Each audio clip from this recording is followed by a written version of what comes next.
અંકલેશ્વરના શારદા ભવન town hall ખાતે વિદ્યાર્થીનીઓ માટે આત્મવિશ્વાસ સાથે ના કહેવાની કળા વિષય પર વિશેષ કાર્યક્રમ યોજાયો હતો।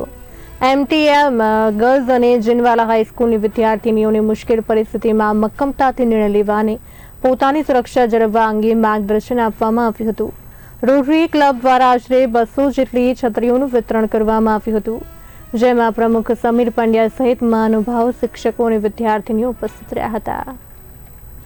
માધ્યમથી અમે લોકો એક પ્રોગ્રામનું આયોજન કર્યું છે, જેમાં અમે દીકરીઓને આત્મવિશ્વાસ સાથે ના કહેવાની કળા પર અમે એક સેશન રાખ્યું છે। અમારું ક્લબ સ્પષ્ટ માને છે કે દીકરીઓ જ આપણા દેશનું ભવિષ્ય છે।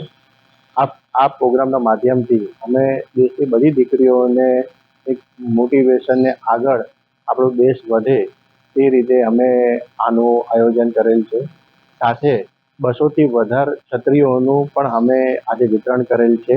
અમે છત્રીઓના માધ્યમથી દીકરીઓને એ સંદેશો આપવા માંગીએ છીએ કે આ છત્રી તો આજે તમારો વરસાદ રોકી શકશે, પણ તમારા જીવનમાં ઘણા બધા પડકારો આવશે, તો એ જ આત્મવિશ્વાસ સાથે તમે બધા જ પડકારોનો સામનો કરો અને આપણા ભારત દેશની પ્રગતિમાં તમે સામેલ થાઓ।